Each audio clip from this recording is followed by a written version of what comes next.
Good afternoon. Bonjour tout le monde, and welcome to the second Sleep Salon here at the Research Creation Project Sociability of Sleep. My name is Josh Dittrich, and I'm a postdoctoral fellow with the project and co-curator of the Salon series. My co-curators and the lead applicants on the project are Alexandra Kaminska and Alana Thane. Alex is a professor of communications at L'Université de Montréal and co-director of the Artifact Lab and of the Maker Research Space, the Brico Lab. And Alana is a professor in the English department at McGill University, where she directs the Moving Image Research Lab. I also want to mention and thank Charlène Auret, our program coordinator, who did quite a bit of work to help organize and publicize today's event. We are all delighted to welcome you to the Salon today and to welcome our two speakers, Ben Reiss and Kenton Kroker, whom I'll introduce properly in just a minute. I'd like to begin with a land acknowledgement. The Sociability of Sleep project is physically located in Tiohtià:ke, or Montreal, and is situated on the traditional and unceded territory of the Kanien'kehá:ka. We recognize with gratitude that they are the traditional custodians of the lands and the waters on which we meet, live, and rest. Tiohtià:ke has long served as a site of meeting and exchange among many First Nations, including the Kanien'kehá:ka of the Haudenosaunee Confederacy, Huron-Wendat, Abenaki, and Anishinaabe peoples. I would also like to share an acknowledgement developed by the Feminist Media Studio at Concordia University for our virtual forms of assembly. Alana did this at the first salon, and I quite liked it. We were just talking about it. It's always also good to think about the territorial footprint of big tech companies. I think the whole concept of footprint originated in computing, actually, referring to how much floor space those old enormous computers would take up in the office or the lab. Anyway, while Zoom is the technical custodian of the platform on which we gather, this makes us no less occupants of the multiple territories on which we are all physically located. This platform does not emerge out of the ether either. It is a product of Silicon Valley, a unicorn valued at $35 billion 5 years after launching. It became a public traded company in 2019. Its shares are up more than 500% since social distancing measures were enacted in 2020. Zoom's headquarters are located on Muwekma Ohlone territory, the Bay Area. The Ohlone have historically understood about sustainability, about communal societies, about giving gifts to those who passed by, and about sharing space. Their horizontal organization might inspire different emergent models of peer-to-peer networking in the pandemic that we are than ones that we're enacting here on Zoom.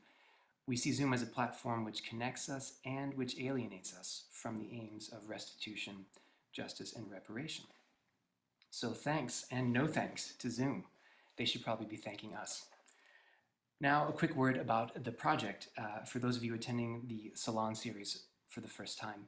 I won't give as full a presentation as Alana did last time, and I encourage newcomers to check us out on social media and on our soon-to-be launched website for more detailed information. In any case, the Sociability of Sleep is an interdisciplinary research creation project exploring the epistemologies and equities of sleep. The project is supported by funding from the Government of Canada's New Frontiers in Research Fund. We are interested in both the everyday and exceptional experiences of sleep and its disturbances, from shift work to overwork, from racial and gendered inequities to cultural alterities, from lucid dreams to dream engineering, from stigmatization of fatigue to the burgeoning of sleep apps, technologies, and the sleep industrial complex. These are some of the manifestations of the social lives of sleep. As a team made up of film and media scholars, artists, and researchers in psychiatry, psychology, and medicine, we are exploring together how the tools, methods, and insights of arts, humanities, and social sciences can enrich knowledge, understanding, and normative treatment of sleep conditions, as well as the collective care of all sleepers. Our approach is rooted in art science experimentation, collaboration, prototyping, and various forms of critical making that integrate and engage with qualitative or quantitative research data. Over the 2 years of the project, we will host a series of experimental events, including maker labs and prototyping workshops, artist residencies, a summer school, and a final exhibition. June 2023, mark your calendars. We are planning a colloquium on January 28th in person at University of Montreal, featuring some academic and artistic work in progress from artists, grad students, and early career scholars from the Montreal area. A couple of other workshops are already scheduled for early winter too. And of course, there is the Salon series itself, one of the main ways that we are seeking to connect to the wide and diverse community of sleep researchers to expand how we are thinking about the social lives of sleep. We have another salon scheduled for November 17th on traumatic sleep, and the final fall salon on December 8th on controlling dreams. The salons will continue through the winter with a number of exciting topics in preparation, like sleep and labor, sleep and sound, critical design and disability for sleep, etc. Here is how we will proceed with the salon for today. So we invite you as audience members to take part in two ways. During the salon, please feel free to use the chat to share thoughts, comments, and relevant links that our discussion today brings up for you. Recordings of the salons will be available on our website and or on YouTube shortly, and we'll also include an edited list of links and resources as they are shared. And then when both speakers have finished their talks, we will have a Q&A, and you are encouraged to post your questions in the chat at that time. We invite you especially to turn on your cameras for the Q&A, but in the interest of time and Zoom fatigue, I'll be pulling questions from the chat and posing them to the speakers on your behalf. Today's conversation will take place in English. However, please feel free to ask any questions or make comments in French, and we are happy to translate. We will do our best to accommodate all questions in the order they are received, but note that for reasons of time, it may not be possible to deal with all questions during the Q&A period. The discussion can continue over our social media pages. Now, finally, I can turn to our speakers, Kenton Kroker and Ben Reiss, who are here to share their thoughts with us on the future of sleep by way of the history of sleep. I'll introduce each guest before they speak. The talks will last about 25 minutes, and then we'll have time for Q&A. Our first speaker is Kenton Kroker, an associate professor in the Health and Society program in the Department of Social Science at York University in Toronto. He is a historian of biomedicine and has published widely on the history of sleep, immunology, psychological therapy, and 20th century epidemics. His publications include The Sleep of Others and the Transformations of Modern Sleep Research from University of Toronto Press, 2007, Crafting Immunity, Working Histories of Clinical Immunology, co-edited with Jennifer Keelan and Pauline Mazumdar, and a number of book chapters and journal articles, including a forthcoming article on insomnia, medicalization, and expertise for the Canadian Bulletin of Medical History. He is currently working on a book-length manuscript on the history of epidemic encephalitis, as well as an article on visualization and the use of maps in the creation of Ontario's Board of Health in the 1880s. Let's welcome Kenton Kroker, and Kenton, the floor is yours. Thanks very much for that lovely introduction, Joshua, and thanks also to the Salon Group for the invitation to present. I have to disclose that this is my first Salon, virtual or real. I haven't attended one, nor have I presented at one, so I hope I don't mess it up too badly. The first thing I do want to say, though, is how much I love the title of the Salon Group. Sociability of Sleep it's witty, it's precise, it's innovative, it's insightful. It's actually so good, in fact, that when Natalie Pfizer invited me to give a talk at Parsons in New York in 2018, it's the very same title I used for a presentation. So I think that's fantastic. And just to be clear, that's no priority claim on my part. Serendipity and simultaneous discovery remain, I think, quite crucial aspects of scientific and cultural history. And besides, as you'll see shortly, I have myself benefited greatly by the fact that there's no copyright available on the title of works. So in that presentation, I examined how sleep could be conceptualized as something we do for others, and I used the outpouring of empathy for encephalitis lethargica victims during the 1920s as a way to speculate about sleep's possible social function.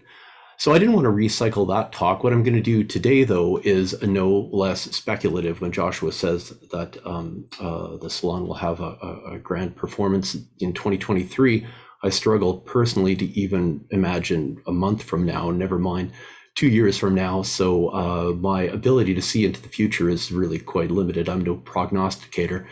And I'm also pretty poor at instrumentalizing my own history. I leave that to others, I guess. But nonetheless, I do assume, again, that sleep functions as a kind of medium between individual experience and social regulation. And so there have been a couple of great social histories of that, including, of course, classic works by Roger Eckhart and, of course, Benjamin Reiss. But my interests are in the history of scientific knowledge. So my question is, how did we ever come to know anything at all about sleep, and what impact has this knowledge had on our experience? So my emphasis today is going to be on the pivotal role of technologies of inscription and that role that they played in transforming our understanding of sleep over the past 2 centuries. And more precisely, I guess, how technology has had a decidedly lesser role in our understanding of dreaming during this same period. So I'm going to try and talk about sleep and dreaming simultaneously. My examples are going to come from both scientific and popular culture, as my underlying assumption is that programmatic aspects of both cultures contribute, both in positive and negative ways, to imagine configurations of what I'm going to call the sleep and dreaming dyad in the future.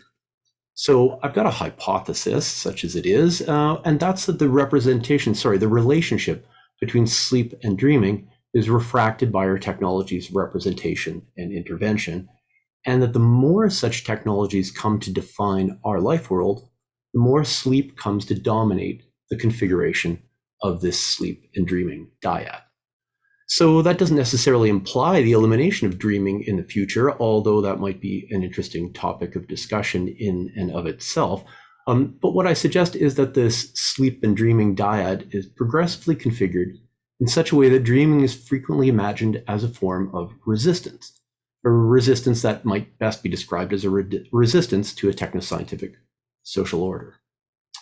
So, as was pointed out quite eloquently with the introduction, that we're all in our own isolated spaces right now. So I want to begin with a bit of grounding in at least my real world, my own neighborhood in central Toronto. So Torontonians like to say that we have 2 seasons, winter and construction. So with the pace of climate change increasing, I think we might be headed towards just 1 season, and that season is pictured here. This is one of, and can people see my slide presentation? I just want to, you can't. I'm sorry. How's that? Okay, much better. Right. Sorry about that.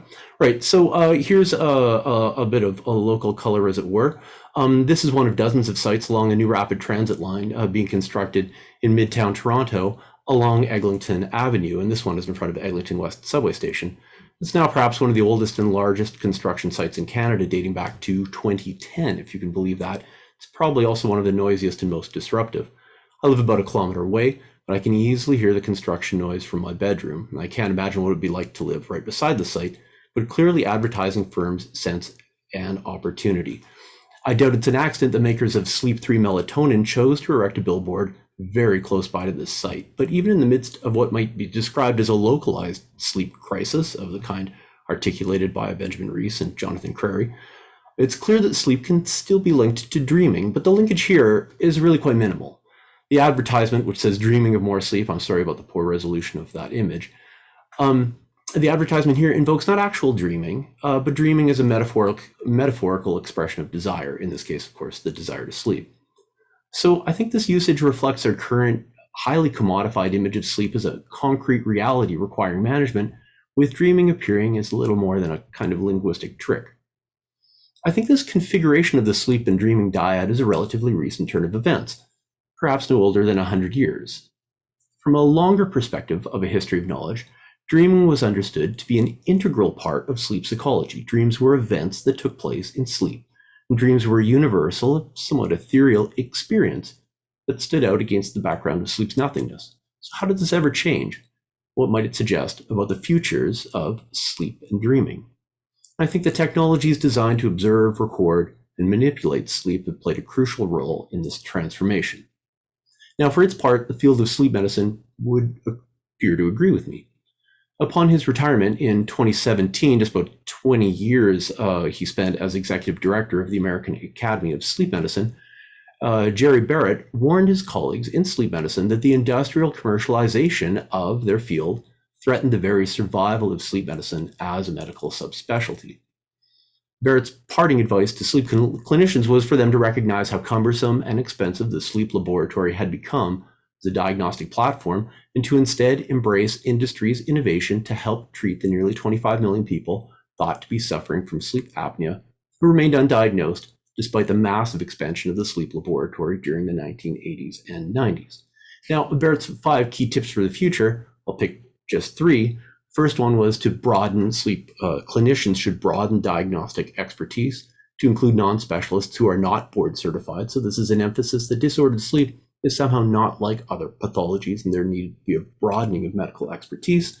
Number 2, here we've got technology, leverage it to replicate the twin successes of polysomnography on the one hand, that's PSG, and continuous positive airway pressure, CPAP, that is, of course, the main diagnostic modality for sleep apnea, and leverage this technology to spread this kind of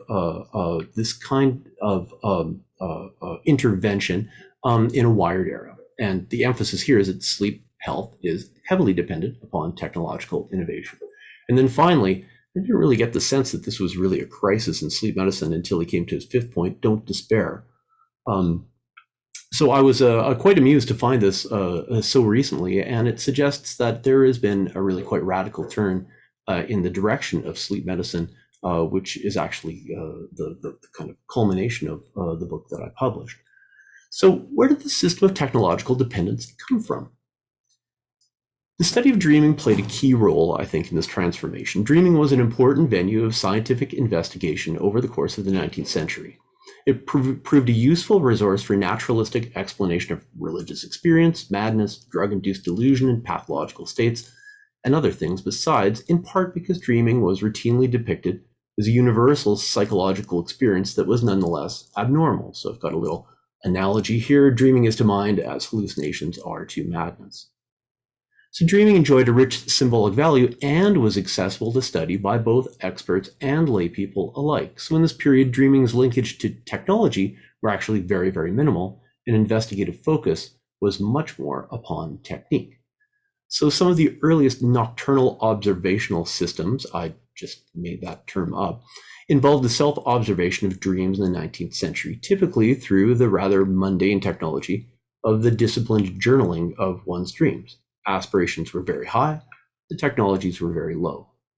At the Collège de France, an institution explicitly designed to engage the French public with the cutting edge of all branches of scientific knowledge, there were not 1 but 2 professors deeply engaged with the systematic study of dreaming during the 1860s. Hervé de Saint-Denis, who's a self-styled expert in Chinese culture, advocated a system of disciplined dream self-observation that would eventually improve one's control over one's own dreams. Alfred Maury, who was a librarian, an archivist, and historian, demonstrated how meticulous dream records, that is to say, keeping meticulous dream records, could help generate an actual taxonomy of dream images, while experimentation with stimuli to induce images in sleep could reveal the physiological origins of these images. And it was Maury who actually coined the term hypnagogic hallucinations to describe the extremely vivid but disjointed and short-lived images that sometimes appeared just as one falls asleep. So again, scientific aspirations are high, and the application of technologies are really quite low, and dreams, of course, being widely accessible to both the scientific and lay public made it popular. So dreams served as an interface, a really important one, between an emerging scientific psychology and an engaged, and I should add, an increasingly secularized public. And I'll just put a shout out here for what it's worth to Yannick Ripa's Histoire du rêve, which was published in 1988. It's still untranslated, and I still think it is fundamentally the best book on the history of dreaming that exists.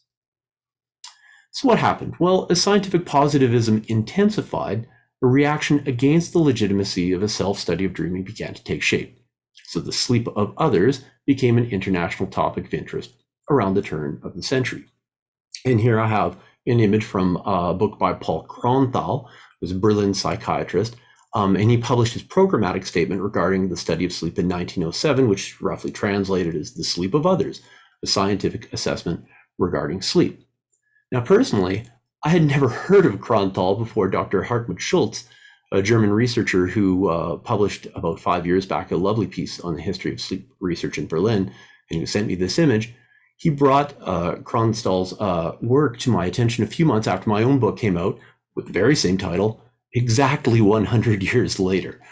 So it's indeed a very, very good thing for me that there is no copyright available on the titles of works. I actually had no idea of Kronthal's work, but my response to Schultz was, well, this is fantastic because it confirms not just what I am saying about the objectification of sleep through the sleep laboratory, but also its timing as well. So Kronthal's book, it is very obscure, at least that's what I'm going to say, because I never came across it while I was doing my research for my book. I've never seen a copy. Schultz told me that the work is strongly reductionistic and insists that the clarity required by science demands that researchers turn away from the philosopher's tendency to study one's own thoughts and experiences, and that only the sleep of others is the proper object of any future sleep research. So in other words, all psychosocial phenomenon generated by practices like hypnosis, suggestion, or talk therapy are ruled out of the scientific court along with dreaming.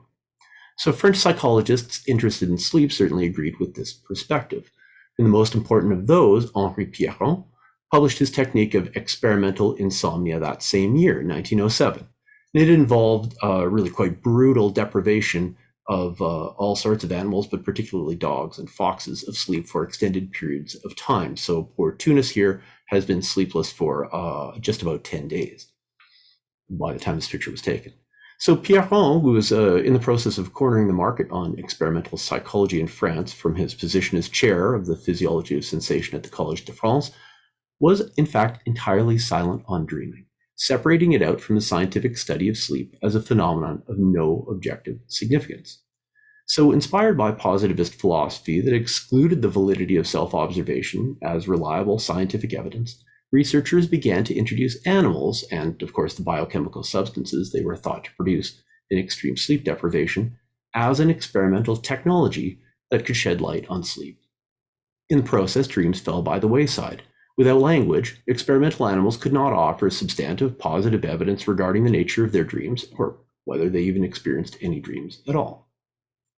So now experimentalism was only one pathway towards a positive science of sleep. Recording instruments were also pivotal in this transition because they enabled researchers to amplify and therefore perceive formerly invisible phenomena and then preserve them for collective analysis. So it's a process of amplification and recording is preservation. And I think the analogy between music technology is actually reasonable and very accessible.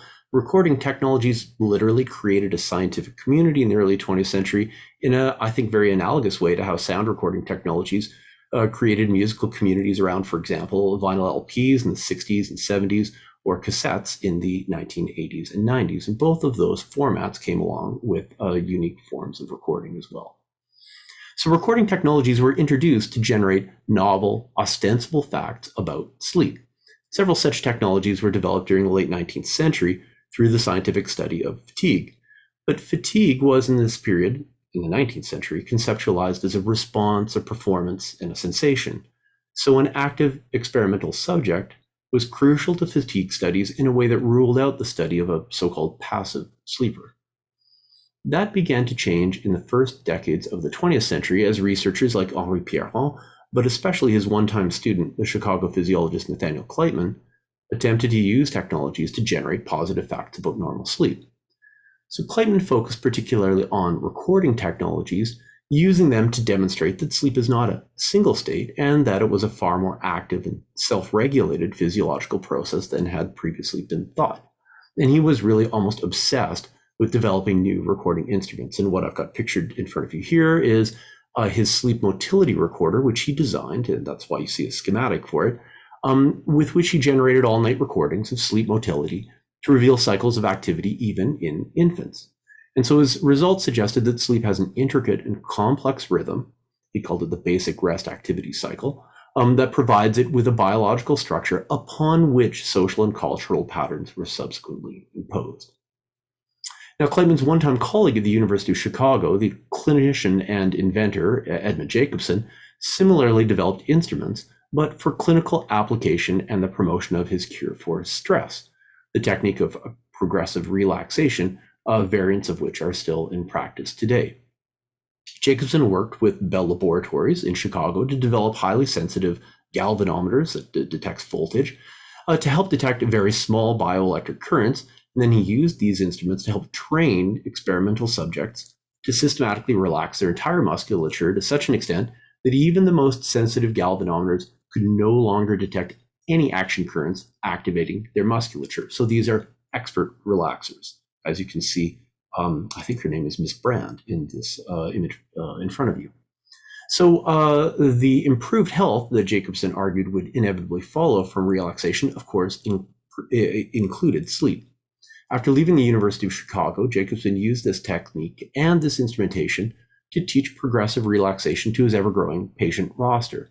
His patients apparently included wealthy financiers, Vanderbilts, medical administrators, the Flexners, scientific proteges, Norbert Wiener of cybernetics fame, and in fact, as the title of the book suggests, he designed his approach to appeal to ordinary Americans as well. So what about dreaming in this scheme?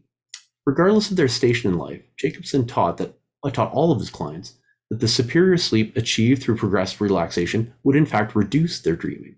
And for Jacobson, clearly immersed in a lot of technology here, dreams were simply residual nervous tension that could and should be eliminated with sufficient practice. But of course, dreams were a very long ways from being eliminated during this period, and in some ways it could be said that dreaming was even more important than ever. But as the invention of sleep research appeared to demand the separation of sleep from dreaming, psychoanalytic exploration of dreams during the early 20th century largely separated dreaming from sleep. So 1899, technically, Freud's interpretation of dreams argued that the key component of dreams were built out of latent unconscious fantasy and were best revealed through psychoanalytic interview. Dreams' proximity to sleeping was unimportant. It was fantasy and the free association of ideas that were key, and the patient's recollection of dreams were simply one of many possible points of access to the unconscious mind. So memory, both personal and collective, played a key role for psychoanalytic approaches to dreaming, but other popularizations of dreaming also involved the future.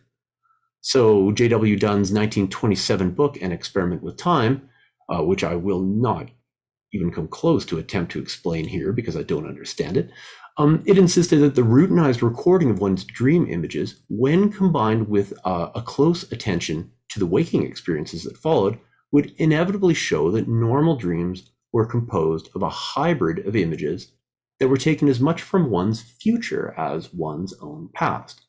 And Dunn depicted this as an experimental illustration of just how illusory our common sense notion of time's passage actually was, and he threw in a couple of other tidbits such that his experiments confirmed both the truth of the theory of general relativity and perhaps even revealed aspects of the nature of the immortal soul. Now, Dunn's work proved so popular in interwar Britain that the English playwright J.B. Priestley used it as the basis for his 1937 play, Time and the Conways.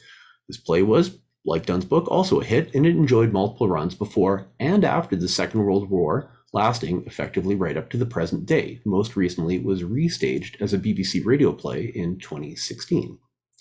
Now, when Priestley appeared on the BBC TV program Monitor in 1963, he called for viewers to mail in examples of unusual dream experiences.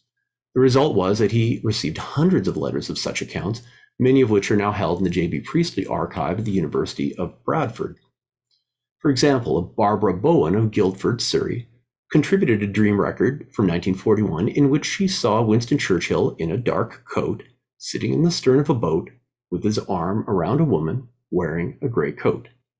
In her diary, she then recorded seeing the very same image on the front page of the newspaper the following morning.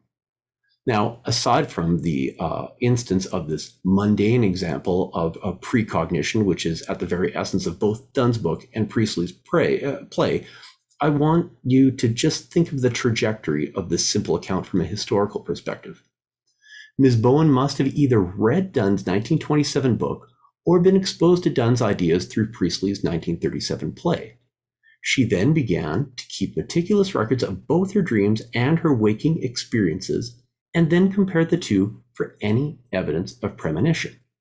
Perhaps most significantly, she would have done this all during or shortly after the Blitz, the most intensive period of German bombing of the UK that ended around May 1941, which was the year of her dream record. Then, upon seeing Priestley on TV 22 years later, she dug up the diaries, typed up her account, dropped it in the mail to Priestley where he received it at the BBC. Now that is a practical dedication to an idea. Other accounts in the Priestley archive are less coherent, but no less fascinating. One anonymous listener sent me a used football parlay betting card. That's what I think that 1 or 2 points pool image is, along with, this is my best guess of what this means, several lists of nonsensical words that read a bit like a word ladder puzzle where you just change one letter as you move down. And then there appears to be some cigarette package foil and a rubber washer with no associated letter or other details. And this is still kept in the archives at Bradford too. But in all these examples of dreaming's currency as an interface between individual experience and social discourse, technologies play no effective role in uncovering the secrets or the hidden natures of dreaming, even as recording technologies were coming to completely dominate the scientific study of sleep. Sleeping and dreaming seem poised to run down 2 very distinct epistemological paths, when in 1953, Eugene Azarinsky and Nathaniel Kleitman announced their discovery that reports of dreaming were associated with a cyclical set of physiological phenomena during sleep. The response of the scientific community was, in fact, initially quite muted. This is probably no surprise, as there was no distinctive community of sleep researchers waiting to receive this new discovery in the 1950s.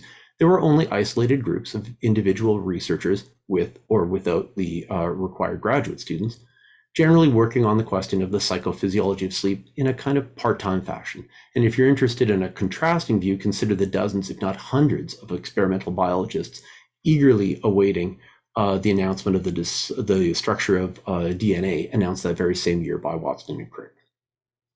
But the discovery of REM soon came to characterize a new international community of self-styled sleep and dream researchers, and the acronym SDR is very important. In fact, Hartmut Schultz, who sent me that copy of Kronthal's book, I took a look at his CV, and in the 1970s, he was part of an SDR team at the Max Planck Institute.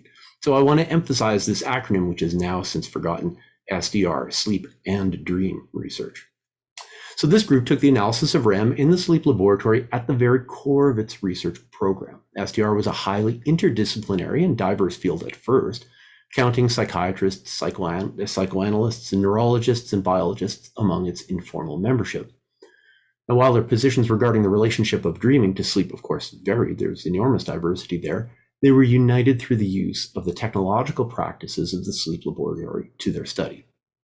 But the prospects of SDR were short-lived. By the mid-1970s, most investigators had stopped imagining the sleep laboratory as a tool for the study of dreaming. Instead, many of them turned towards the sleep laboratory to detect and describe sleep pathologies, most of which had very little to do with dreaming. So SDR, sleep and dream research, was effectively abandoned, and it was replaced by the intense emphasis on sleep medicine that we know today. So as a number of scholars, I think here, especially Simon Williams, have noted, the expansion of the field of sleep medicine has been highly sensitive to a series of technological developments, just as Barrett indicated in 2017. And some examples here are polysomnography for both diagnosis and research, which fueled the massive expansion of sleep labs into the medical system during the 80s and 90s. The invention, the elaboration and assessment of therapeutics, so pharmaceuticals like modafinil, biomedical technologies like CPAP, and of course the digitization of data. The period that I'm particularly interested in the mid-century is featured paper rolls, but now we've got, of course, cloud-based files, and not to be overlooked, the rise of portable technologies for recording. So initially cassette-based home recording devices, and now, of course, mobile technologies and software and platform developments. So in contrast to the technosphere of sleep, generated and imagined by sleep medicine, dreaming began to emerge as an organic, ready-made, individualistic, and relatively low-tech means of generating systematic and useful insights upon oneself. And we see in the 1980s the emergence of interdisciplinary organizations such as the International Association for the Study of Dreams, or IASD, which still exists today. And they've encouraged the growth and development of dream work, which I would describe as a kind of ecumenical, multidisciplinary approach to expanding the meaning and everyday significance of dreaming. The dominant technological systems applied here revolve around the narrative communication of dream experience rather than mechanically modeling and transforming sleep. So technology here is imagined almost like a pure medium or an unproblematic, uncomplicated social amplifier of already existing experience. There's, of course, a recent example. Online portals provide a convenient and accessible means for a wide spectrum of users to report their dreams, which are then collected and anthologized by dream workers. Kathy Barrett has published a book on COVID-19 dreams. I don't know if there's any relationship between her and Jerome Barrett. I think that's just incidental, but it would be fascinating to see one as the head of the Sleep Association and one a former head of the IAST.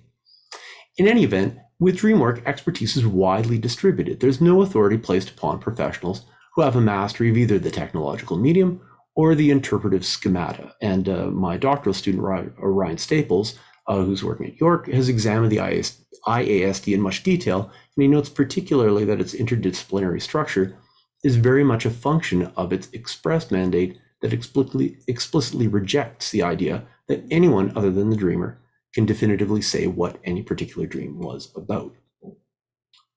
The Staples, yet unpublished, yet defended, study of the IASD suggests that the dream work movement frames the innate creativity of dreaming as a kind of foil to the technological innovation upon which sleep medicine and its predecessors, I suppose, have now come to depend. Self-mastery and self-exploration are crucial to dream work now, just as they were key to understanding the work of Hervé de Saint-Denis in his day 150 years ago. The lack of substantive change over such a long period of time suggests that dream work imagines itself, at least in part, as an attempt to recover a lost past of dreaming, rather than riding a laboratory-based technological innovation into an imagined future. So there are different future imaginaries here. But perhaps even this linkage between creativity and dreaming, this is an important component of dream work often, is being undermined by the current cultural prominence of sleep. Hervé de Saint-Denis' work is sometimes cited as a precursor of contemporary methods of lucid dreaming, but the generative and creative potential of dreaming in such a scheme is, I think, implicitly challenged by what I suspect is the rather novel use of sleep deprivation to produce artwork. The late artist and sculptor Louise Bourgeois, for example, sometimes drew inspiration not from her dreams, but from her profound insomnia, which she leveraged to produce artwork that was eventually collected and published in the year 2000 as the Insomnia Drawings. Bourgeois' spontaneous and doodle-like images might somehow still evoke things seen in dreams, and I like to put, like an art historian might, which I'm not, her work side by side with Hervé de Saint-Denis for comparative purposes. But I think her work does pose important questions for creativity's future. What's the true wellspring of creativity, the patient, systematic recollection of one's dreams, or the quasi-psychotic states induced by the lack of sleep? But just because dreaming has been largely marginalized from the technological reign of contemporary sleep research, technology still remains, I suggest, an integral part of dreaming's imaginary future.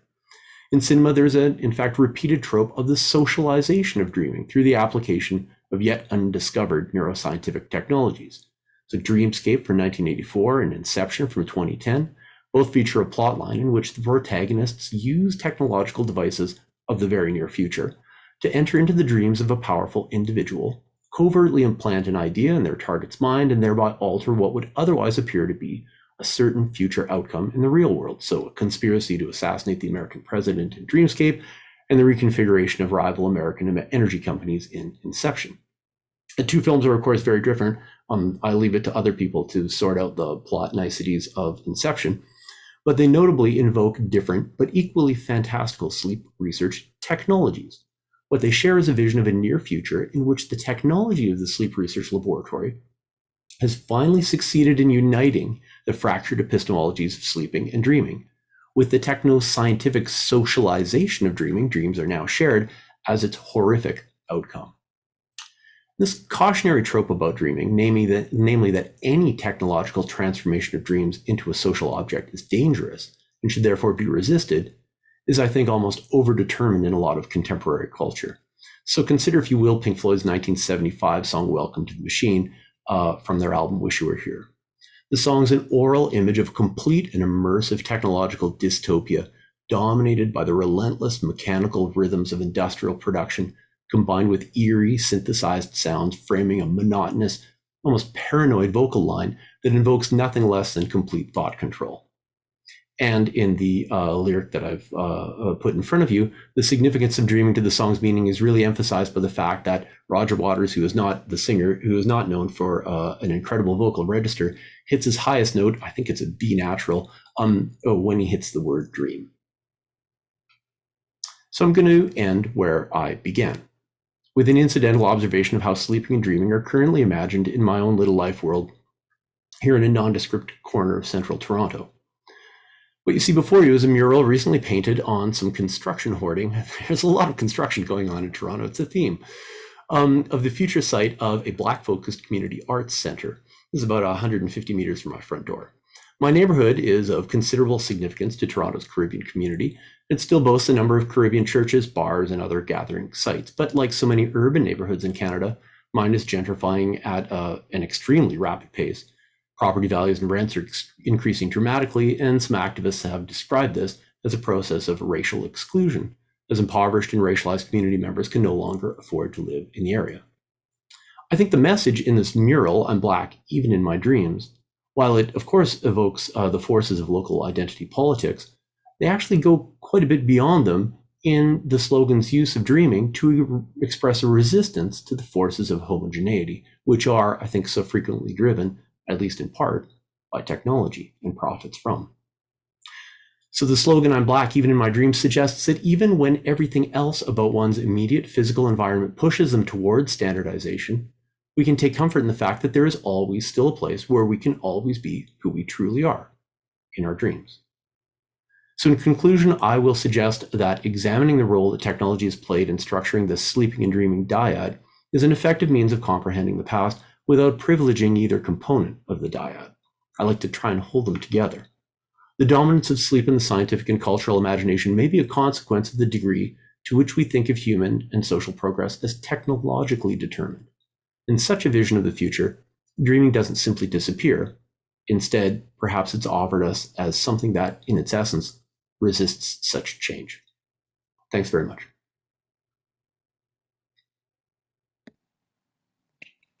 Thank you, Kenton, for a really fascinating talk, which I think will be such a great fit for in December, the Salon on Dreaming, where I think a lot of this kind of dream engineering and the questions that you've sort of given us a kind of a history of are going to come back to us.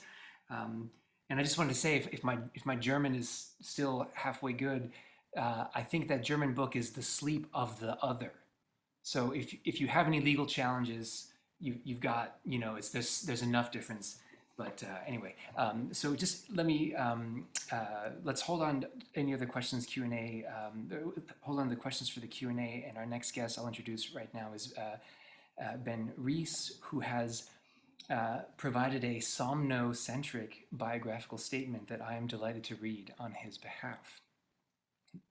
Benjamin Reiss is the waking name ascribed to a lump of human flesh that lies horizontally on a soft surface, largely immobilized, occasionally grunting, snoring, or turning over, while cleaning its brain of dangerous neurotoxins and experiencing hallucinatory visions that are alternately upsetting and liberating. In its less interesting waking hours, this lump of flesh is Samuel Candler Dobbs Professor and Chair of the English Department at Emory University. It is the author most recently of Wild Nights, How Taming Sleep Created Our Restless World, which was published by Basic Books in 2017. Its other works include Theaters of Madness, Insane Asylums, and 19th Century American Culture. It's University of Chicago Press, 2008, and The Showman and the Slave, Race, Death, and Memory in Barnum's America, Harvard Press, 2001. And also edited works on disability studies and the history of the American novel. It is currently at work developing a program in public humanities in which students and faculty work collaboratively with non-academic, cultural, and civic institutions on research projects that serve the public interest. Let's give our best virtual welcome to an erudite lump of flesh and give the floor to Ben Reiss now. Thank you, Ben. Thanks. Is this working okay? Good. Yeah. I didn't mean to make light of personal pronouns and so on, but I did want to use that occasion of the blurb to think about what it would mean to actually really center our sleeping existences in our lives. And I want to thank the organizers of this salon, Alana, Alex, and Josh, and Charlene, and to the other presenters.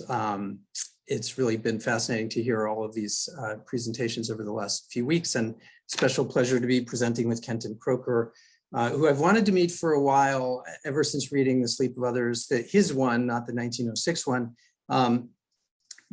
which is really an impressive and foundational work in the history of sleep. And this talk is very experimental. I don't have any images to show, in part because I've been tinkering with this talk over the last few weeks. I'm not sure I 100% got it right, but I wanted to make sure I had the words sort of lined up before I got to the visuals. I never got to those visuals. So apologies in advance for what turns out to be a unimodal form of presentation here. And I want to give final thanks to somebody. I'm not sure if he's here. He was going to try to come, but that is Orfeo Buxton, who's the editor of the journal Sleep Health. I sent him and a few others a notice of this talk, and I was invited to talk about the future of sleep and future of the history of sleep. And Orfeo, as it turns out, among his many other interests, is a science fiction junkie, and he gave me a couple of really interesting books to read, one of which actually was perfect for what I wanted to address. And so you will hear a bit about it. Okay, so this is a talk that is called Sleep's Climates. So Kim Stanley Robinson's new novel, Ministry for the Future, which I recommend to all of you, opens with a worrying tableau of future sleep disturbance. In the summer of 2025, it's a near future novel, in a small town in Uttar Pradesh, India, Frank, a young American who's working for an NGO, wakes up in the midst of an unrelenting and deadly heat wave that winds up killing millions. Up on the roof of the building that houses the clinic where he works and sleeps, under a sun that, in Robinson's words, blazed like an atomic bomb, which of course it was, he finds residents who had moved up there in the night, it being too hot to sleep inside. Consistent with and adding to this sleeplessness, other bodily systems are disrupted. Eyes fill with burning sweat. It was too hot to cough, the narrator writes. Sucking back in air was like breathing in a furnace, so that one coughed again.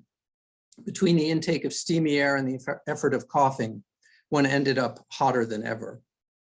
With electricity gone and cool water supplies running out, bodies roast inside their own skin, and everywhere Frank finds what he refers to as sleepers in distress, including those who would never wake up from the long, hot night. From his rooftop, Frank hears the rumble of generators firing up, burning illegal gas, diesel, and kerosene. He advises families to follow these sounds to the government offices and schools that have stockpiled enough fuel to power air conditioners. Lugging his clinic's own generator up to the roof, where people are already starting to die, he's able to lower the temperature inside enough to make things almost bearable, so that bodies thermoregulate enough to function, including achieving and maintaining sleep. But his life-saving measure is lost when armed men storm the clinic, pin Frank to the ground, and make off with generator, AC, and fuel. Robinson's novel is one of many so-called climate fiction or cli-fi novels that picture a world whose diurnal rhythms are thrown out of whack by the environmental crisis that's already upon us.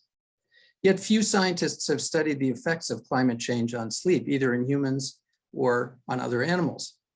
My search of the PubMed and Scopus databases yielded only a handful of hits for keywords sleep and climate change. Obradovich and Migliorini, in a guest editorial in Sleep Medicine Reviews, lament the difficulties in establishing clear causal links between anthropogenic changes to climate and disrupted sleep patterns. In the same issue, Rifkin, Long, and Perry present evidence about how abnormally hot evenings correlate with shortened sleep duration, which they attribute, as Frank does in the novel, to reduced capacity to thermoregulate. but they note the limited evidence and call for further studies. I'm a humanities scholar, but I've hung around scientists and biomedical researchers enough in recent years to learn something about the obstacles to pushing further. A sleep symposium that I attended a few years ago concluded with a brainstorming session for future grant writing. As a brilliant interdisciplinary group ping-ponged ideas about the next important issues to address in sleep research, I mostly hung back. I'm not including myself in the description of brilliant. If the other people were brilliant, I was the fly on a wall. I mostly hung back, but evidently eventually I asked, what about climate change? We considered that, one researcher responded, but even if you could isolate how humans or other species were affected specifically by climate change, rather than random extreme weather events, how would you measure the effects? The changes take place over years, even decades. Who would fund that? And then control groups? The idea was quickly tabled. The difficulties are no doubt considerable, and I don't presume to know how scientific and biomedical researchers might surmount them. But I will observe that in the scant studies already out there, part of the problem is that the relationship between a disastrously changing environment and sleep is imagined as going only in one direction. There's an environment and it changes sleep. Robinson's novel can help us imagine a relationship that is more complex. I don't know whether it will yield anything to future scientific studies, but it goes in a different direction. What if sleep is not solely a passive state affected by the wild temperature swings, storms, floods, food scarcity, and other phenomena that we associate with climate change? What if it is viewed as a potential contributor to those phenomena?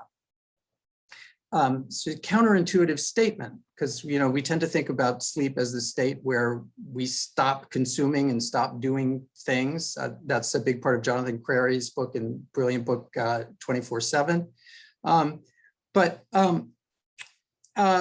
there might be something in it. The concept of climate change depends, after all, on tracing the sources of the climatic disturbances to human activity. And since we know from the last Sleep Salon, from Matthew Wolfmeyer's talk, that dormancy is anything but a passive state, what if instead of tracing climate change's effects on sleep, we tried instead to understand sleep's role in creating the climate crisis?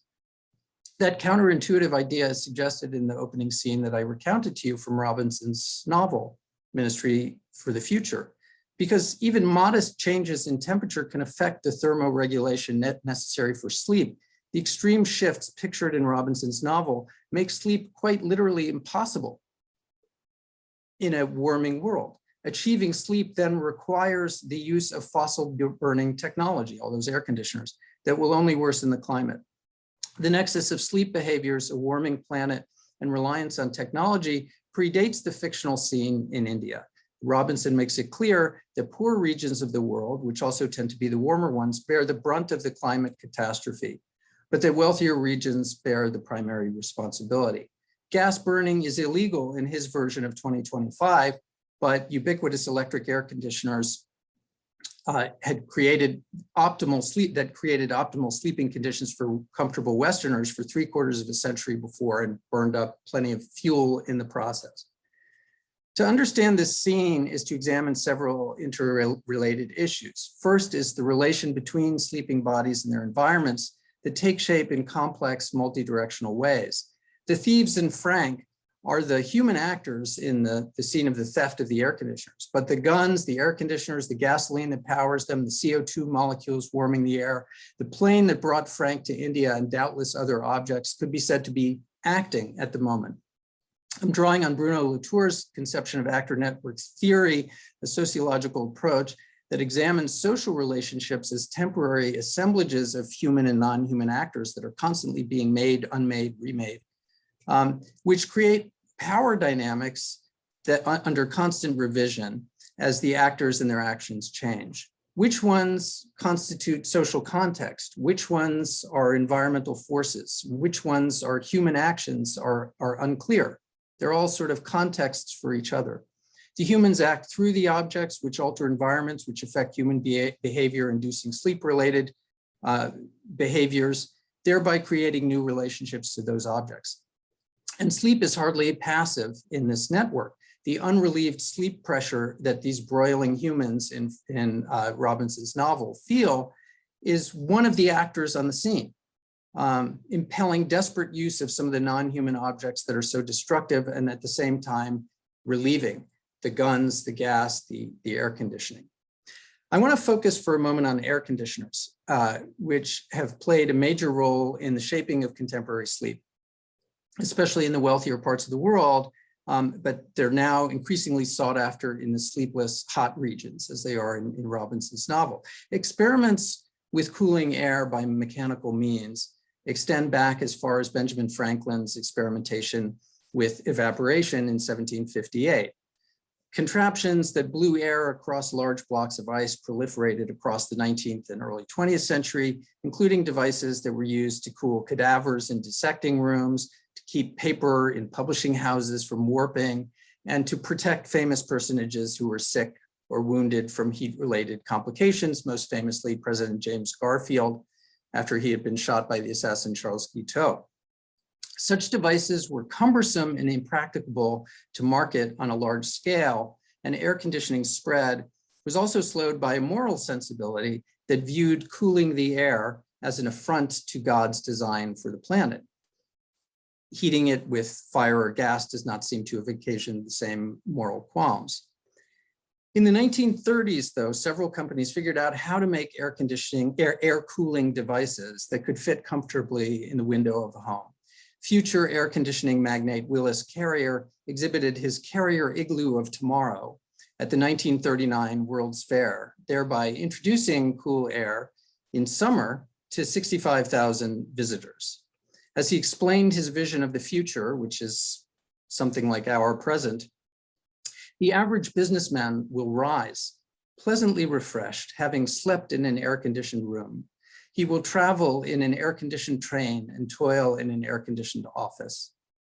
Movie houses played a role too in advertising scientifically air-conditioned theaters to provide respite from the summer heat and perhaps a chance for a quick nap. By the 1960s, millions of air conditioners were sold in the United States. And by 2011, 87% of the US population lived in air-conditioned homes, as compared to only 11% in Brazil and 2% in India. Yet a recent article in the journal Energy Research and Social Science shows that as India's climate is becoming more extreme, air conditioning use is on the rise. And even in Indian communities that are devoted to sustainable living, air conditioners are starting to become ubiquitous. Of course, all these ACs humming for nearly a century contributed to the buildup of CO2 in the atmosphere that precipitates the deadly heat wave and the outbreak of sleeplessness in Robinson's novel. And the droughts, wildfires, floods, and other catastrophes that we are already seeing at an alarming rate today. But fossil fuel powered electricity is not the only force powering those machines. The desire for sleep, not just sleep, but a certain kind of sleep, conducted in highly culturally specific configurations, creates the desire for ever more powerful systems of climate control. The desire is so strong that it's experienced by many of us, I would not leave myself out of this category, as a need. And that need can only be met by creating a built environment for sleepers that is perhaps unsustainable for much longer. I tried to show in my book, Wild Nights, that the dominant mode of sleeping in the US, much of the West, and increasingly in other parts of the world is extremely costly, both in economic and environmental terms. The ideal of the 3 or 4 bedroom middle-class house with 2 cars in the garage is a relatively recent development. As Sasha Handley, who I see is here today, shows in her book, Sleep in Early Modern Europe, the bedroom itself is a late 18th century invention. Prior to that time, most non-elite sleepers in Europe slept in small 1-story homes with rooms that had different functions during the day and night. Families were larger and available sleep space was smaller, so sleep was less private. Beginning around the turn of the 19th century, the wealth generated by the Industrial Revolution allowed middle-class families to begin to spread out more. And by the mid-19th century, the ideal of solitary sleep, even and maybe especially for very young children, had become a fundamental aspect of child rearing in a capitalist society. The goal was to produce sturdy young individuals who could separate effectively from their parents as the first step in becoming psychologically and economically self-sufficient workers. This novel configuration of sleepers within middle-class households received ideological support from moralists who warned of the hazards and improprieties of intergenerational group sleeping, including incest. And this moral imperative was in turn underwritten by racist interpretations of the more intimate sleeping arrangements of people in places that Europe and the US dominated via colonialism and the slave trade. As William Whitty Hall, who was the author of what was likely the best-selling sleep hygiene book of the 19th century, put it, co-sleeping societies are like the vilest and the filthiest of the animal kingdom, wolves, hogs, and vermin who huddle together. In contrast, among civilized whites, instead of having, in Hall's words, instead of having several members of a family sleeping in the same bed, each child, as it grows up, has a separate apartment. Where social sleeping persisted among white people in Europe and North America, it was usually associated with poverty and considered a social ill, as in Jacob Riis's 1890 book, How the Other Half Lives. 150 tenement dwellers, he observed with horror, slept on filthy floors in 2 buildings, and tramps dozed off in the doorways. The command really to sleep in private with at most 2 consenting adults sharing a sleeping surface became one marker of what Europeans called civilization, a term used to describe the superiority of Europeans over those who slept otherwise. Across the 20th century, the moral injunction to sequester children in their own rooms at night was legitimized and naturalized by pediatricians, child psychologists, and social workers. A residue of the racialized underpinning of such thinking persists in the still somewhat stigmatizing reaction to co-sleeping, a practice that has been far more of a species norm than solitary sleep. As Richard Ferber, inventor of the so-called famous Ferberizing technique of training children to sleep in their own beds in rooms apart from their parents, put it, co-sleeping societies tend to remain economically and socially primitive. Think about that. He wrote this in 1985. For his largely white, largely American readership, allowing oneself to revert to this atavistic mode was tantamount to civilizational and economic demise. Yet to sleep in this way, to sleep spread out, required larger homes, which in turn required more land use by nuclear families, which in turn required longer commutes. To rise from the huddled masses to middle-class status involved formerly urban families spreading out within sprawling homes in the suburbs, which themselves sprawled out across the continent. In the mid-20th century, the US government facilitated this spread through the cheap mortgages provided by the GI Bill, by the construction of federal highways. And I realize as I'm talking, I'm giving a fairly US-centric account here, but I think the US was kind of the chief actor in much of this, as it has been in climate change. US government facilitated this spread through the cheap mortgages provided by the GI Bill, by the construction of federal highways, and by the completion of a sturdy electrical grid that could provide light, heat, cooling, and electronic entertainment to families. As individual family members staked out turf within homes that were, by historical standards, unprecedentedly spacious and distant from one another, early bedtimes for children could allow parents to stay up and watch television or run the laundry machine in some of these other rooms. Noisy and fuel-dependent activity could in this way be conducted without disturbing the now highly regularized norms of solitary sleep for children. And in a consumer society in which even climate control was for sale, massive air conditioners pumped freon-cooled air throughout all of those rooms on hot summer nights, allowing Carrier's ideal businessman to wake up refreshed and ride his air-conditioned train, or increasingly his private car, to the office. So American sleep, like most other American things, generated a large carbon footprint. And the networks surrounding middle-class suburban sleep were complex, involving roads, cars, governmental policies, homes, money, ideas about family life, and even racism. This is how we sleep, not how others do it, the spatial configuration in which the American dream was dreamt.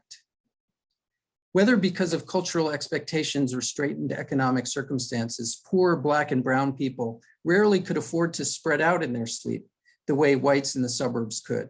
Instead, they were left to sleep in noisy, crowded, and often unsafe or unhygienic environments. Meanwhile, families and communities in poorer regions around the globe continued to sleep in more intimate, sociable configurations because no other way seemed thinkable, let alone affordable. Much of the world's population still can't buy its way into what middle-class Americans like to think of as normal sleeping arrangements, or natural ones, which on closer inspection are not only a recent invention, but are enormously wasteful. In Kim Stanley Robinson's novel, we see vivid links between the carbon-powered consumer economy of the wealthy nations and the extreme weather events immiserating the poorer ones. We also see human sleep embedded in a network of non-human actors involving molecules of carbon, air conditioners, and cramped living quarters. We could add similar analyses of the other accoutrements that trick up contemporary sleep-wake patterns and configurations: expensive mattresses, high linen count sheets, hotels, pills, coffee, wearable sleep trackers, white noise machines, CPAPs, and on and on. Each of these products has its own labor costs and its own carbon footprint. Where are they made and by whom? What resources do they depend on? And how sustainable is our dependence upon them? What does it cost financially and ecologically to transport them to our bedrooms, those fantastically expensive enclosures we have entrained ourselves to sleep in? Some of the edifice of contemporary sleep among the dominant classes in the post-industrial world may be starting to crack, but some aspects of it also may be strengthening. In our new pandemic times, old sleep patterns and configurations have shifted in unpredictable and somewhat contradictory ways, and some of these shifts may be durable. I don't really know. More affluent workers have often been able to arrange to work remotely, which cuts out commuting from the schedule and allows for more flexible sleeping hours. Meanwhile, frontline workers, delivery drivers, and others whose in-person labor has been in higher demand may be moving in the opposite direction toward less control over their own sleep patterns and more stress associated with sleep and waking. But where will these two kinds of workers sleep? And how might this contribute to sleep's carbon footprint? Recent trends have seen the movement of many middle-class families back into urban centers where they will likely need to sleep in closer proximity to each other, a trend promoted by and often practiced by environmentally conscious people. Urban density does not necessarily translate into co-sleeping, but it certainly cuts down on the amount of real estate that middle-class sleepers have come to demand and the amount of fuel they'll need to get to their beds and to keep their homes electrified and climate controlled. Yet perhaps fear of another pandemic will impel people in the opposite direction, toward more distance from other humans. Homes with not only 3 bedrooms, but another one for quarantine space, who knows? Back out into wide open spaces where they can do their work by computer screens. On the other hand, rural spaces have hardly been free of COVID, and so proximity to sophisticated healthcare systems might keep many such families from straying too far from cities. Something to keep an eye on as we imagine where people might choose to sleep, which is what we really mean when we say where they choose to live. As we imagine more sustainable ways of living, we shouldn't neglect that very active and consequential 1/3 of human life that happens while we sleep. Sleeping closer together in more sociable or at least less isolated circumstances with less reliance on technology and expensive gear to get the job done is one way to get our sleep on board with combating climate change. I myself haven't really done this, and at least not the proximity part, and I don't particularly want to.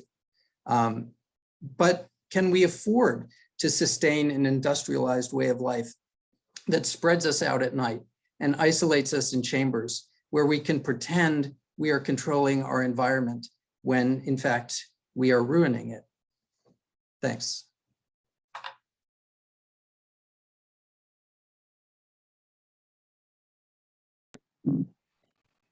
Thank you, Ben, for that cheerful talk. And I want to turn it over to, or just invite the audience at this point to think of questions, and feel free to type questions into the chat at this point. And maybe as people are getting ready to type their questions, I could just ask one question, just a very sort of literal one, for Kenton, thinking about Ben's talk. To what extent are what is the air conditioning like in sleep labs? Like, and to what extent is that a variable that sleep researchers invest a lot of thought and planning into, the sort of the regulating the climate in the lab? Right. It's a very good question on a very interesting topic, and the best that I can do is speak in both generalities on the one hand and personal experience on the other.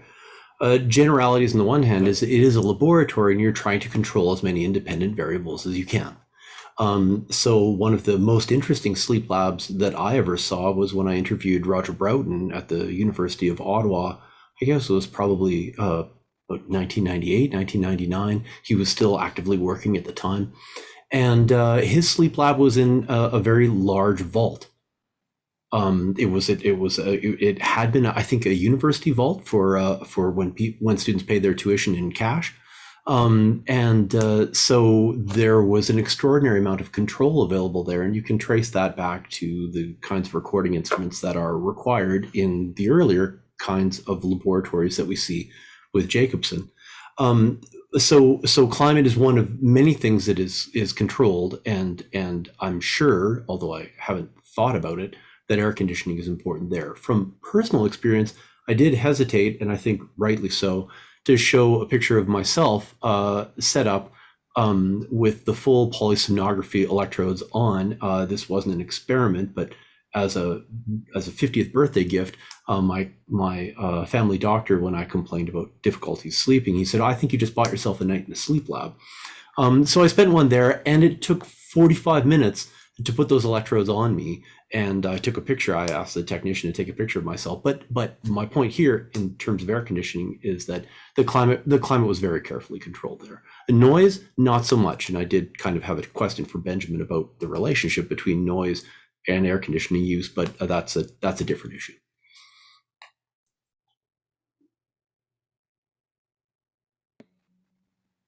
All right, thank you. I think we have a question coming in from Franny Noodleman, who's presenting next month.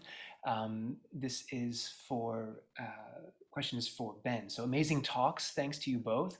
Ben, would you want to extend the analysis of air conditioning and sleep to the current craze for air purifiers, so that breathing, like sleeping, increasingly contributes to climate emergency? That's interesting. I think you probably answered your own question, but I really think about sleeping as being something. The sort of standard model of sleep that we've been acculturated to aspire to is something that requires a kind of massive control of almost all aspects of our environment. And anthropological studies of sleep in communities that aren't electrified, communities that haven't undergone high degrees of industrialization. Sleep is often much more responsive to cues and sounds and noises from the external world than we tend to think of it as. And so, to sleep in a room that's completely climate controlled also means sleeping in a room that's noise controlled. And to be away, Woody Allen made a famous joke about not wanting to go out into the country because he couldn't fall asleep with all the damn noise coming from the birds. But bird call and other kinds of sounds of animals and other noises coming from natural environments in many places are things that are cues that bodies learn to interpret as cues to fall asleep. And so I hadn't really thought about air purifiers playing a role in that, but I think this sort of finicky desire to cleanse our environment of any sort of, distractions or discomforts has its cost in terms of, the cost it takes to use the thing and power it up, and, sort of expel all the bad air out of the bedroom and into, and into the atmosphere, where it just comes back to make things worse. So it's an interesting connection.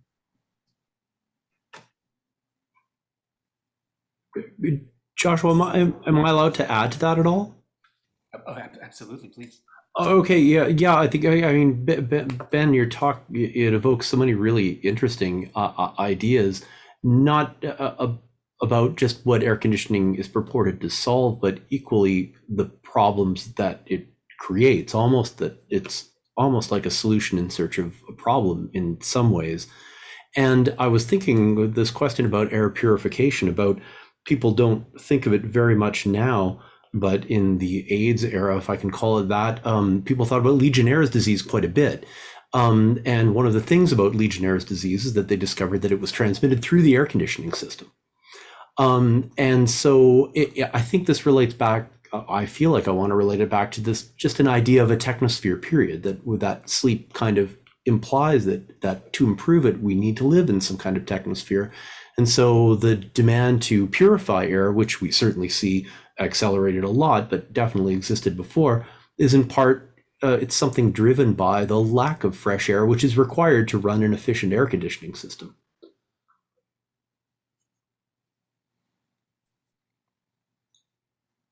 All right, we've got a question from Cressida Hayes, who asks, amazing presentations, thank you. Question for Ben, the history of advice to parents about the appropriate setting for children's sleep is a topic I've just finished writing a paper about. I puzzled over the motivations for its sheer quantity, with waves in the 1920s as well as in the mid-80s and early 2000s. Why do you think we've become intermittently obsessed with this? Yeah, thanks for the great question. And I take it that the key term is intermittent. Why does it crest and fall? My impulse is in sort of asking the overarching question about childhood sleep. And here I'm following largely from Peter Stearns, who wrote an amazing piece about sort of historical changes in children's sleep. My main impulse is to follow the money. I mean, what is the economic impetus to get people to spread out in the way that we're kind of told is the natural and normal way, and that there's something pathological about it when generations are sleeping in closer proximity to each other or even on the same surface. Mm. And I think that as this idea took hold in the 19th century, it was really impelled by this idea that proper childhood development meant being able to go off and work in the workplace on your own. And as the idea of this sort of propriety over one's own labor meant moving out of the home or leaving the home, there was a real emphasis in child rearing to break that attachment between parents and children. And I think Freud was sort of the apogee of that, that somehow to stay in the parents' room was to have this improper continuing attachment that would get overlain with, all kinds of witnessing of sexual acts and so on. It would be scarring and psychosexually stunting for children to be in that kind of proximity, which of course through virtually all of human history had been the case. And so why the 20s and why the 80s? I hadn't really thought about how it came and moved in waves like that.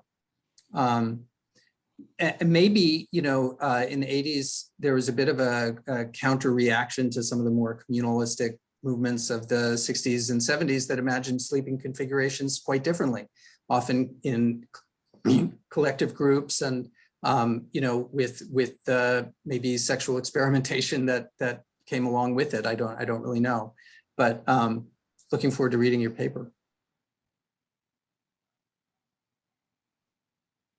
All right, thank you. We've got a question now from Alana for Kenton, but possibly for Ben too, as his talk also touches on this affect of contemporary sleep crises. I think I have this right, that near the end of your talk, you suggested that the contemporary reunification of sleep and dreaming through technology leads to horror. Could you say something more about this and the nature of this horror? Could you say a bit more about what specifically is horrific about this, and what does it teach us about how we think of sleep? Yeah, thanks for the question, and I'll preface it by just reiterating how speculative almost all of what I said about the future was, certainly. But what I detect, I guess, are two things, and based upon my historical research and some of the sort of cultural cues that I suggested in the latter part of my talk, that there is a tendency to associate talk about sleep with talk about technology. And this is I think, well-documented phenomenon. When we talk about sleep, we often talk about technology.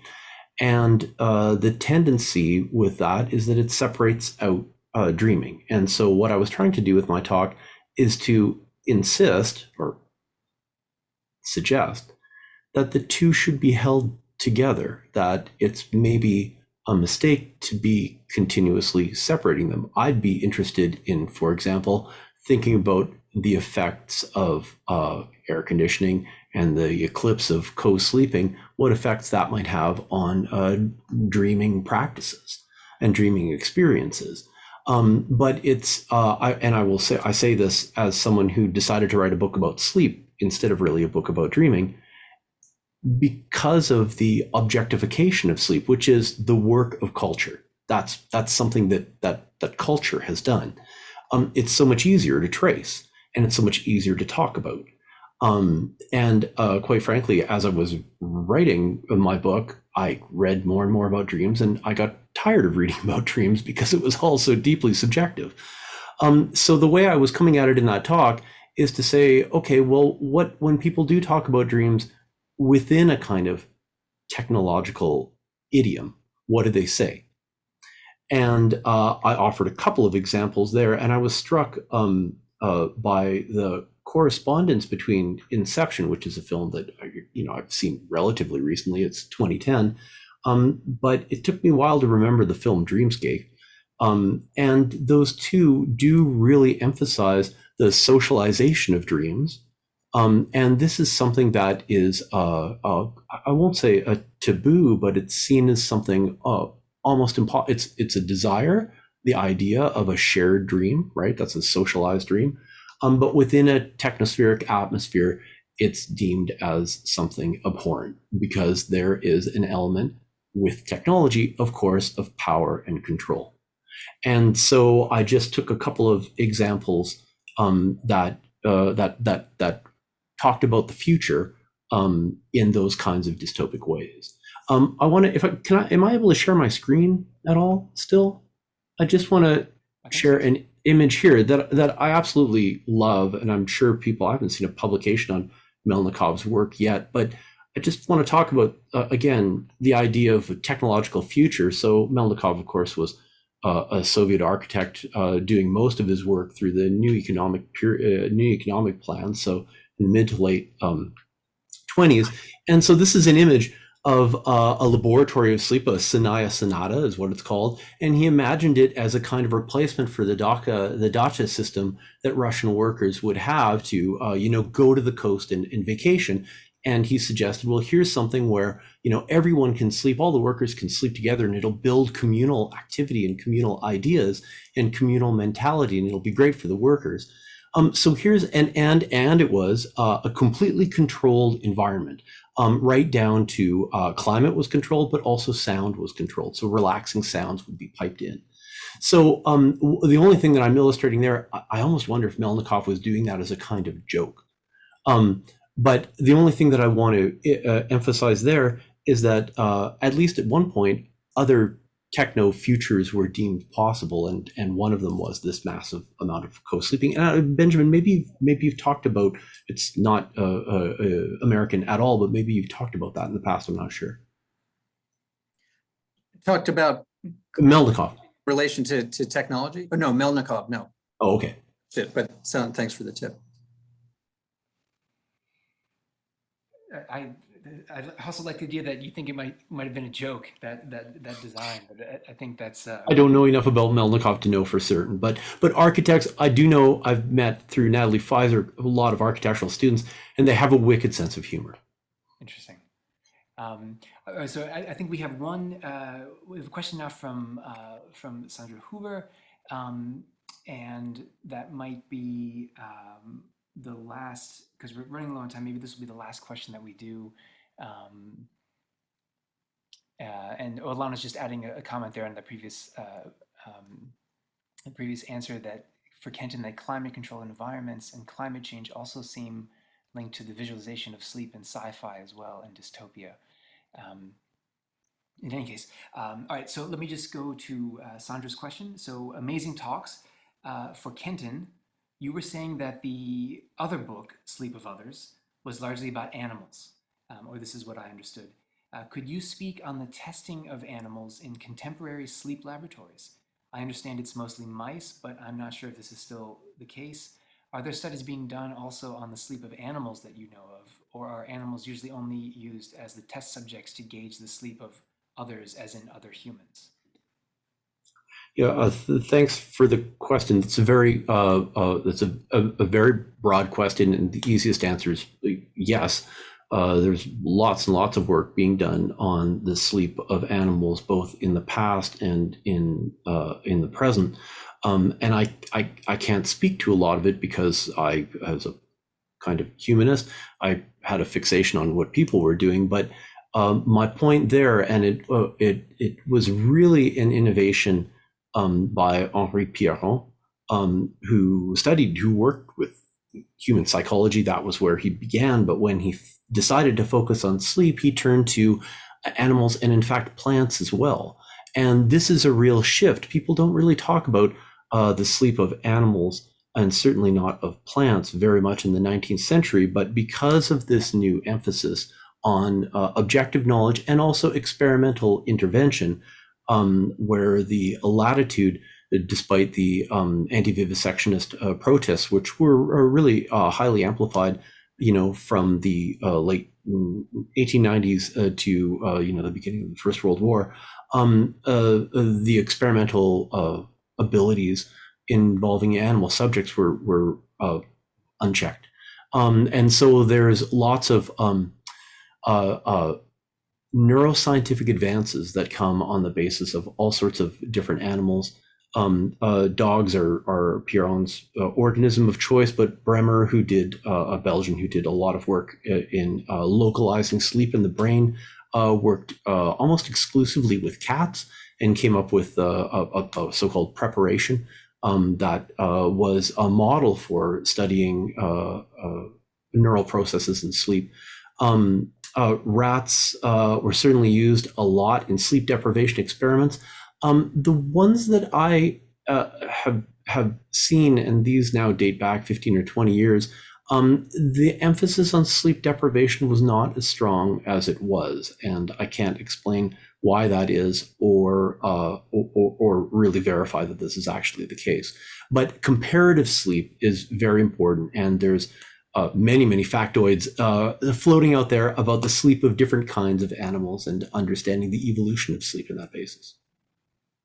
Yeah, I'll just add that the section on Pierron in Kenton's book and his experiments on dogs, if you want to be kept up at night, read that section. It's pretty horrifying what he did to them. And I'll also say I see some comments coming in on the chat about different animal studies involving sleep. But of the very small number of studies of climate change's relation to changing sleep patterns, several of them have been done on different animals, bats, different kinds of birds, and so on, to see how they're being forced from their locale or forced to migrate differently affects their other rhythms as well.